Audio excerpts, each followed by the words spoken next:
Might be a better way to proceed. We have our second executive decision now that's been made. The power of the executive flows through us. I'm very grateful to be here. My name is Patty Gilger. I'm a Jesuit priest from the Midwest province. I teach sociology at Loyola University in Chicago. I feel very honored, in fact, to be here with and before so many of you who have been important educators in my life and colleagues of mine, people who sat on my dissertation committee. Thank you for allowing me to be here as a doctor rather than not a doctor. And then also to some of my cohort mates who are so wonderful. Really a pleasure to see some of you. Like all of you, I'm very pleased to be back here to recognize and to appreciate the work of my friend and my mentor, Jeff Goldfarb. It's notable to me, one of the things that's been notable this morning is how Jeff communicates. It's not just his rather rare capacity to express theory clearly and in concise language, but his courage to do so, to do what all best communicators do, which is tell stories. At or near the outset, in fact, of all of his books, I think I have hard copies of most of them, he tells stories, from the story of his dissertation director, Janowitz's skepticism at his project, but are they for or against the regime? Or his brief arrest after a performance at Street Theater in Lublin, a set of conversations with NSSR graduate students concerned that curricular changes would follow the change of the name to New School University in 1997. He tells these stories that help to open up some experiences that we've had. And we gather here to tell the story of Jeff and his own life, the story of celebration and commendation. Although maybe it's just me, and if so, we can feel free to dissent, but I think there is an affective tone that's required of us in this moment of commendation or celebration that is a little strange, perhaps, for the new school. The unacknowledged voice, that in the back of our critical brains says something like, what place does naivete have here at one of the last homes for critique? And we comment here and critique in important ways, I say that without hesitation, on the need to pull apart, to make space within powerful and unjust institutions. And while there's certainly much in Jeff's work and in life that securely fits under that banner, it does not contain all of his work. And in my opinion, and maybe the opinion of those of us who were here this morning, does such commendation of his critical capacities capture the beating heart of his own life's work. Perhaps we can see this incongruency by noting that Jeff himself has always seemed to me a little bit incongruent at the New School. That's not to underplay the depth of his relationships or the value of the many gifts that he's offered, but because Jeff is fundamentally a convener, an assembler, a relationship builder, a dissolver of tensions. And yet he has given this very gift and made his home within a place that's better known for disruption or elision, alterity, deconstruction. So what I would like to attempt for us early in this afternoon, in 11 minutes, we'll see if I can do it, is to help us understand and maybe to theorize this perhaps surprising synthesis that we're enacting right now at this moment. Celebration and commendation of a critical sociologist whose fundamental gift is assembly.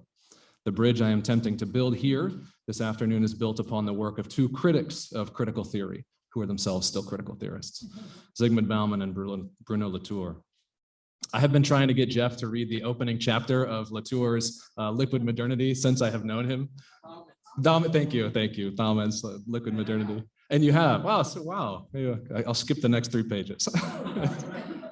As many are aware, Bauman uses the term liquid as a heuristic through which he encapsulates his argument that what we commonly call postmodernity is better understood as the continuation of the same modern processes that dissolve the oppressive vertical ties that characterize the ancient regime.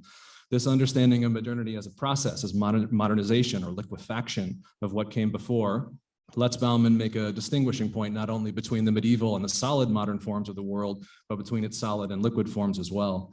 This book unfolds then as an analysis of how these two types of modernity shape some of the concepts and ideals of our human life, concepts like individuality or work or community or freedom. It's this last ideal, freedom or emancipation, as it is differently empowered or disempowered within these types of modernity that occupies Bauman's attention in this opening chapter. In the heavy or the condensed or systemic form of solid modernity, Bauman says, the primary threat to human freedom was domination of the individual, suppression of freedom. Such a society, thick or heavy modernity, made casualties of personal freedom and autonomy through icons such as the Fordist factory or Weberian bureaucracy or Orwellian observation. But in Solid Modernity, Bauman writes in his very dramatic style, the totalitarian society of all-embracing, compulsory, and enforced homogeneity loomed constantly and threateningly on the horizon. And there are many places in our world to which this still applies, small spaces and large spaces. This is still a pressing problem around us. So Bauman wants to make this a diachronic argument. I would disagree. We just put it in particular places and use the kind of criticism that is appropriate for that place. But he wants to draw this difference between defending human autonomy, freedom of choice and self-assertion, the right to be and to stay different as a critical theory from critical theory in another time. This time is a time of liquid modernity, of liquefied conditions that threaten our freedom in a different way. This constraint on our freedom, Bauman contends, is less that we will be caged in predetermined social roles, but that we may not be able to reach the self-chosen roles we would like to inhabit. In our liquid modernity, then, it is the unavailability of the social resources through which we might be able to realize our own self-chosen ends that undercuts freedom. In liquid modernity, too many people, particularly the poor, are saddled with, quote, the duty of freedom that is unaccompanied by, and I quote, the resources that would permit a truly free choice. And these lack of resources to realize our own ends produces for Bauman this noxious and sickening feeling of perpetual uncertainty in everything regarding the future. Today, he says, there is little the individual can do to make sure that the results she wishes to hold tomorrow will be achieved. And it's because of these changed socio-historical conditions that now threaten emancipation that critical theory must reconceptualize its task. And what this new task consists in is not a change in purpose. Emancipation is still the prized goal of critique, but an adapted understanding of what it is that prevents emancipation. It's no longer sufficient then solely to critique dominating institutions. Instead, under liquid conditions, the task of critical theory, quote, has been reversed in our times. And in order to realize its own aims, critique must learn how to, quote, defend the vanishing public realm by redesigning the now largely vacant agora, the site of meeting and debate and negotiation between the individual and the common good. According to Bauman, then, the task of critique in our times is no longer dissolution, or solely dissolution, I would say, but also assembly. The argument of our second critic of critical theory, Bruno Latour, is built not upon a schematic of historical change, but an analysis of what the practice of critique itself entails, the stance taken up by the critic herself. What do we do? What mode do we enter when we begin the practice of criticism? Latour opens an essay on this question by noting that his own critical scholarship on the social construction of scientific facts has contributed to what he sees as a now rampant skepticism regarding the reliability of scientific facts, a skepticism that leads to political consequences that he wants to combat. His strategy for this combat amounts to diagnosing the logic behind the kind of critique that he himself practiced, a practice of critique that consisted, as he describes it, in, quote, moving away from facts while directing one's attention to the conditions that made them possible. And while he still holds that this kind of constructivist criticism can be necessary, he's at pains to argue that now it ought to take place differently. And he lays out this argument by noting that most criticism takes place in two modes. Both require the critic to distance herself from the interaction being criticized, whether that interaction be between a religious devotee and his or her relic, or a white-coated scientist, as she carefully parses and methodologically produces her fact-laden data. In the first of these modes, then, the critic criticizes by revealing what the believer is doing with her object, that this thing is just a projection of her own wishes onto an otherwise void material entity. In the first mode, in other words, the critic's tactic is to say, this holy object, which you worship, is not full of the sacred. It's your will and agency and meaning-making power that created it. And this is the mode of critique that's practiced by Durkheim, for example. But once this critique has been recognized, the fetish defetishized, in his words, Latour describes another mode of criticism, one that rests not upon unveiling the power of agency, but the agency of the unseen power.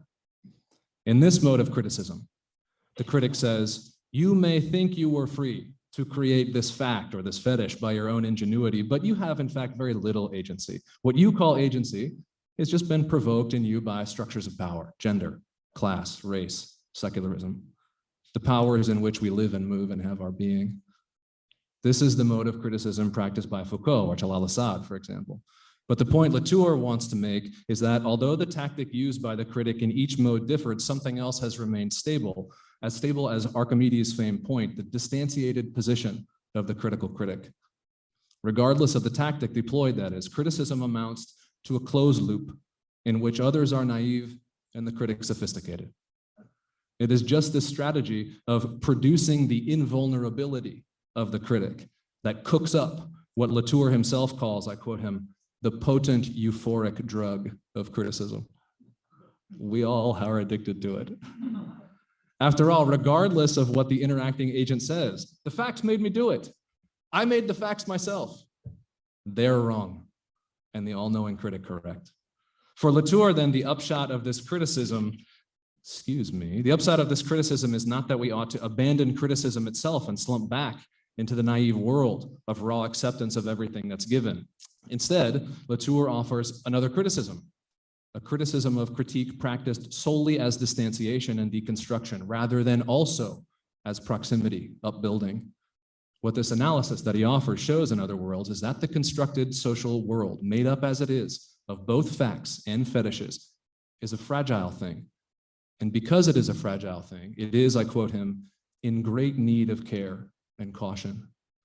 And this means that before such fragile social objects, the, quote, critic is not the one who debunks, but the one who assembles. The critic is not the one who lifts the rug from under the feet of the naive believers, but the one who offers participants arenas in which to gather.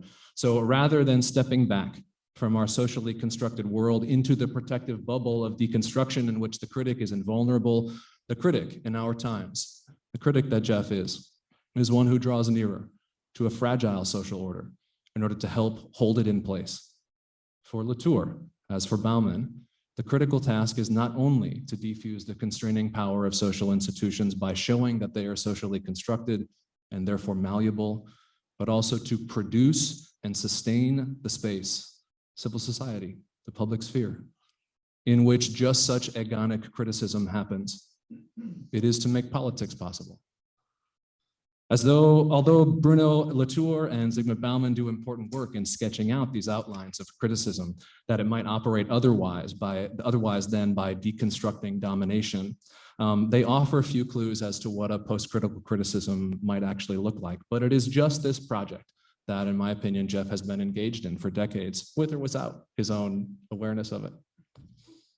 And I'd like to draw this paper to a close by just attending very briefly to two ways that he has practiced this over the course of his long and illustrious career, one of which responds to Bauman's call for the construction of an agonic public, and another of which provides we who have learned from him with a sketch of the kind of intellectual who is capable of establishing another relation, one characterized more by words like proximity or assent or commendation with our fragile social world.